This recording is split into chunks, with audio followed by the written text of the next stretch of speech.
What's going on, folks? This is Doggone John coming back to you for a little bit of a alarming video, right?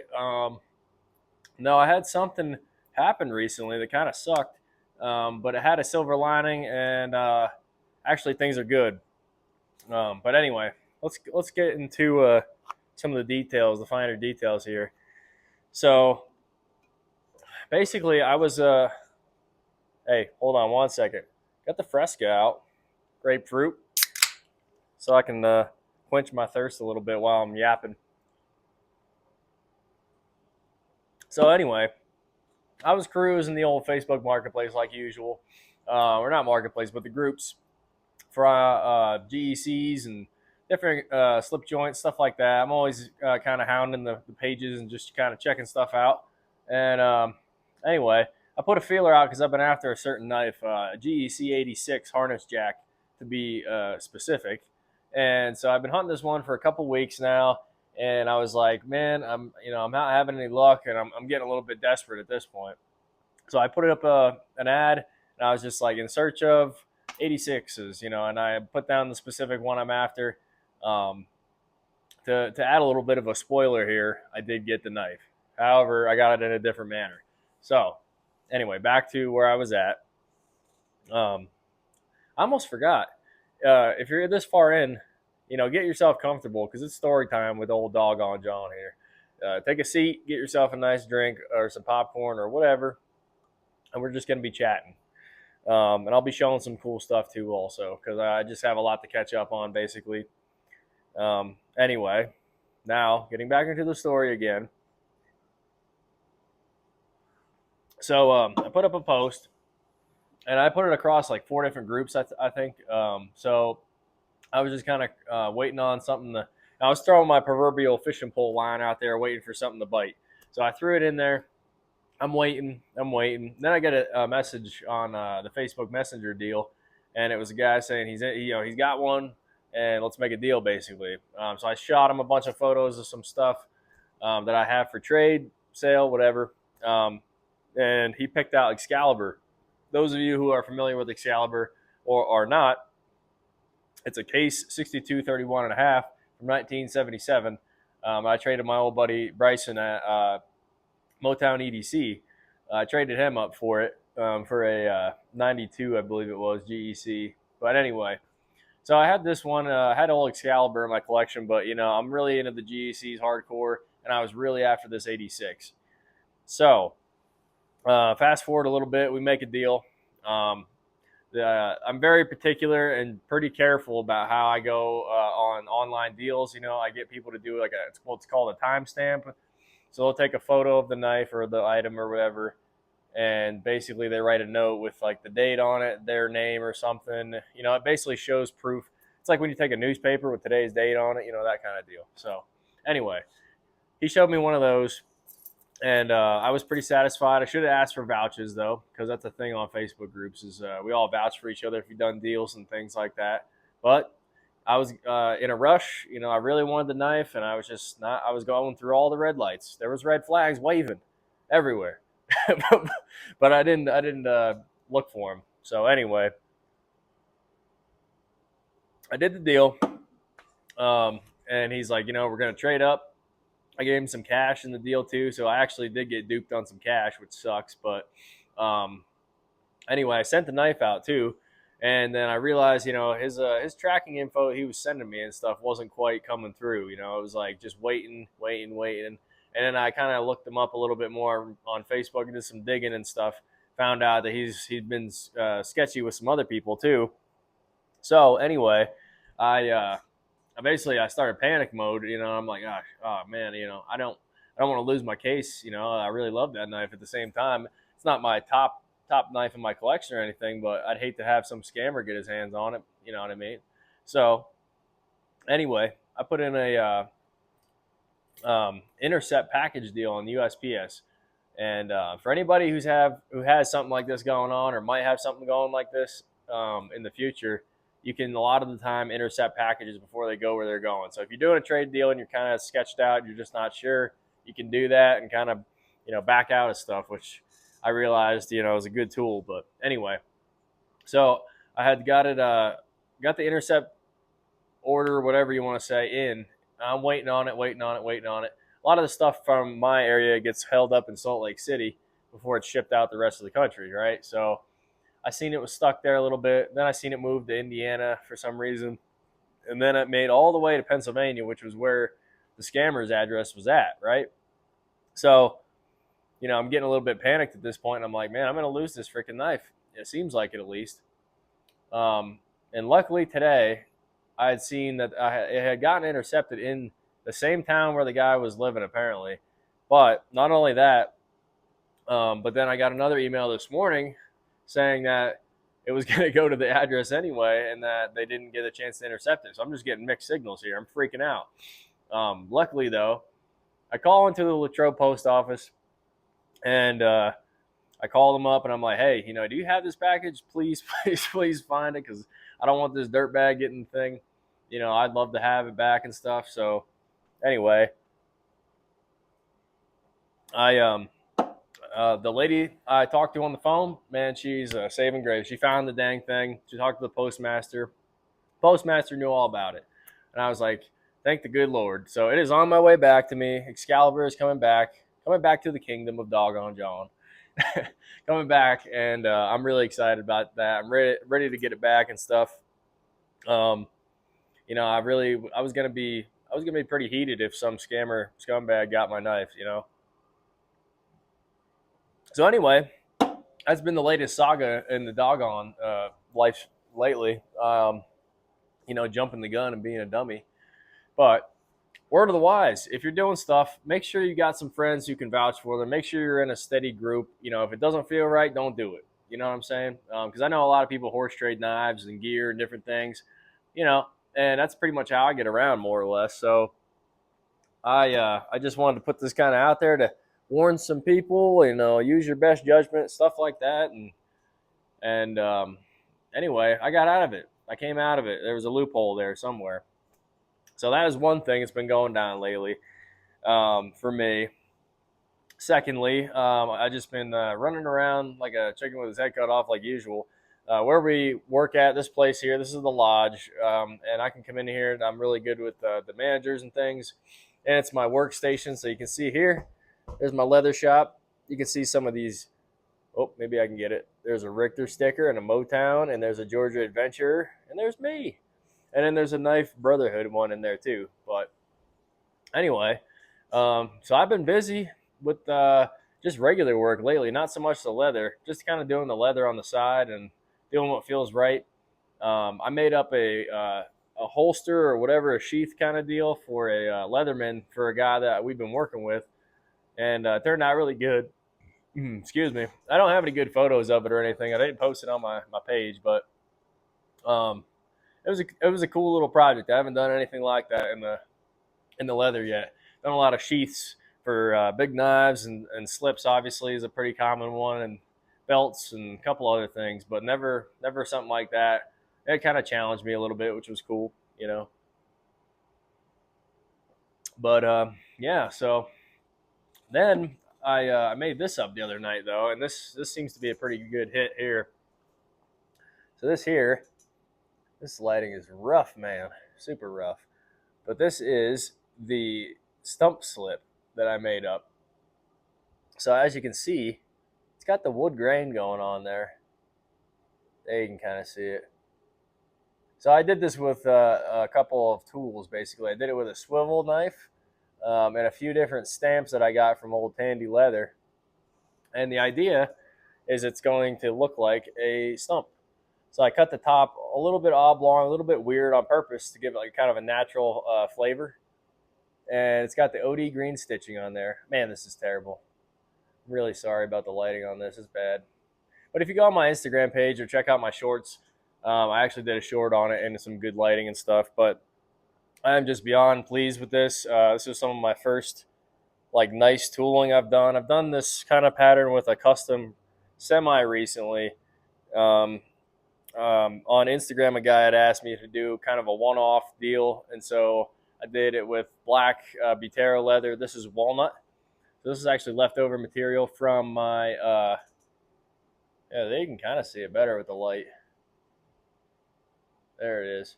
So you can see the grainage in there and stuff like that. And I added pieces in there to look like knots, basically. Pretty neat overall. I was really happy with it. So, anywho, that's one thing I've been up to. I made the stump slip, and the beaver is riding in there, the 85 beaver tail. Bam. That's with the Brazilian cherry wood. Love this one. This one's been in my pocket the past couple of days now. Just been getting me for some reason. I mean, wood and wood, man. Check it out. So yeah, anyway, there's that. I could flip this around. You know, the lighting seems pretty decent that way. Maybe that would show it off a little bit better. Let's do a flip around quick. Off the script. You know what I'm saying? Let's flip her this way. Bam. All right. Bear with me a second. And we'll do that. Okay. How's that now? That looks a little bit better, right? Grab the Fresca. Bam. Nice. Let's bust the slip back out real quick so you can actually get a good look at this. There it is. Now you can tell it's got the mirrored effect because we're doing the front camera, but just get a good look at that. There's the back. And I loved it. I wanted to do this here. So I wrapped it all the way around it. So I did it through the whole slip before I had folded it. That way it'll show, like it kind of just wraps around and makes it look even. Now let's do a little bit of a comparison on this now. Bam. See, it was made for that, really. I didn't do it specific for this knife, but it is one of my only wood-covered knives that I have. So this is the one it's been riding in. So anyway, that's my latest, the stump slip, and my newer stamp. If anybody hasn't seen that, there it is. I got that done, and a buddy on here, Sanctified EDC, he was actually looking for a stamp for him because he has one that he made up, but it was like a combination of the two, I believe. So he wanted something that was all together and that he could just kind of drive in one time, and that was it. So, excuse me. It's carbonated, all right? Sorry. But it comes with a handle on there and everything. It's brass. It looks really good. I'm really happy with it. I'm thinking about doing a drop of these, potentially the stump slips. I really enjoy those. And the tooling is kind of fun and gets me to do a little bit something different and unique to mine. I have a fascination with like lumber and natural colors and materials like wood and, you know, different grain patterns, stuff like that. So this is right up my alley, and I'm looking forward to making more of those. Basically, I'm going to try to make it kind of like my signature piece and work at it over time, and just kind of maybe add a tool here or there. You know, I've done another one like with lumber. So this piece right here, probably hard to see it, right in there. It looks like a nail. So I've done ones where it looks like a strip of 2x4 kind of deal, and then it's like, you know, nails at the end and stuff. I've just been getting creative with it. I learned it from a guy on Facebook groups. He made a slip himself, and me and him got to chatting on the messenger and stuff like that. And I was like, man, what do you use for those? Because I need to know. That looks awesome. So he sent me a thing with a piece of leather and the numbers on there and everything. Super, super helpful dude. I can't recall his name right now because this was like a month ago now, I think. But anyway, yeah. So he hooked me up with those tools. He told me about them. I got them. They were like $20 or something like that for everything. Great deal. And now I've been doing that, and I'm pretty much obsessed with doing that now. The wood grain. That's my favorite deal right now. So anyway, I got another knife lately that I've been using. This here is a Spyderco Stretch 2 in K390. This is Seki City. Am I saying that right? Yep, Seki City. Seki City, Japan. So this is Japanese-made steel, American knife. But I'm pretty sure the whole thing is pretty much made over there in Japan, if I'm not mistaken. But anyway, you know how I feel about Spydercos. They're probably like one of my last holdouts with modern knives. And this thing is sweet. It's called, like I said, the Stretch 2. I think I said that. Anyway, it's got a unique little dimple in the lock on the back there, which I really dig. The blade shape is actually a little bit different than the PM2. I think I got mine hanging out right here, actually. Yeah. So here's the PM2, and there's that. So you can kind of see it's more gradual with the edge right there, and this one kind of swoops up really hard. So it's got like not less of a belly, but it's hard to describe, but you can see the difference there pretty much with these two. So there's the PM2 and the Stretch 2. Anyway, though, that's been my other carry basically quite a bit is the Stretch. It's still very fidgetable knife. It's not like the compression locks on all the other Spydercos, but I'm used to the back lock on there because of my Native 5 also. So the Native 5 is typically same deal, and I've had that one now for quite some time now, and it's nothing anything crazy. I think it's just as easy to use. You can still flick it and stuff like that. As you can see, Spidey flick it, reverse flick it. You can flick it with the thumb, whatever you want. Typical Spyderco stuff. Just different ergonomics, basically. This is like an FRN plastic on there also. Pretty interesting material. I've never owned a Spyderco with the FRN, so this is a first for me. And I gotta say, it's not terrible. It's got good grip to it. It's extremely lightweight, which is another plus. I'm planning on taking this baby backpacking with me when we start getting some nice weather up here. I don't know if you can see it in the background, but it's straight up snowing here in Wyoming again.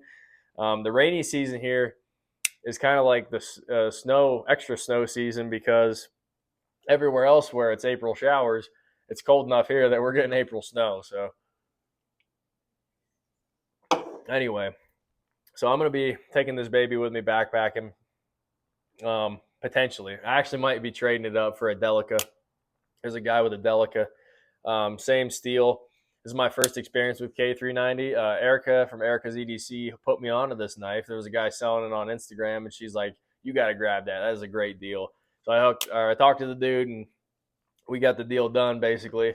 It was an awesome deal. But anyway, my first experience with K390, but Richter over at Richter's Knives also, and Erica have had K390 for quite a while and been kind of like pumping that train. So I wanted to see what it was all about, what all the hubbub was about, and I'm pretty impressed with it overall. I don't use my knives terribly hard, but there are some times when I do. I was making some kindling sticks and stuff like that the other day for a fire with this thing, and it still slices right through paper like butter, basically. So pretty cool knife. I'm not ecstatic on the scales, and it's very hard to find anybody who makes these scales. There's only a few custom makers of these, so that kind of sucks, because I like to make my stuff my own flavor, basically, and so it's kind of whatever. But I gotta stick with it. I usually match this up with a excuse me. I usually match this up with my 47 Viper, which has the blue Stonewash cattle bone on there. So it goes blue and blue. So when I'm having a blue day, that's what I carry usually. But today it was the Spyderco and the Stump Slip and the GEC 85. Let's see if I can hold all this up without looking dumb. Nope, see, I almost cut myself right there. Anyway, the 85. We'll do this one at a time so I don't endanger myself. Oh, and I dropped it. It's been a long day, folks. Oh, yeah, the Stump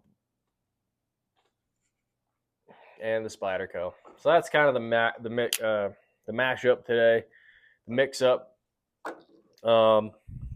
But the 85 has been pretty constant.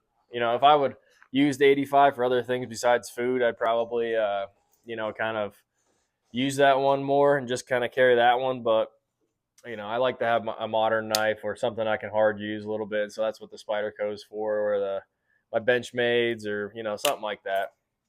I'm slowly getting rid of a lot of my Benchmades, though. My Mini Crooked River, excuse me, Mini Crooked River is gone.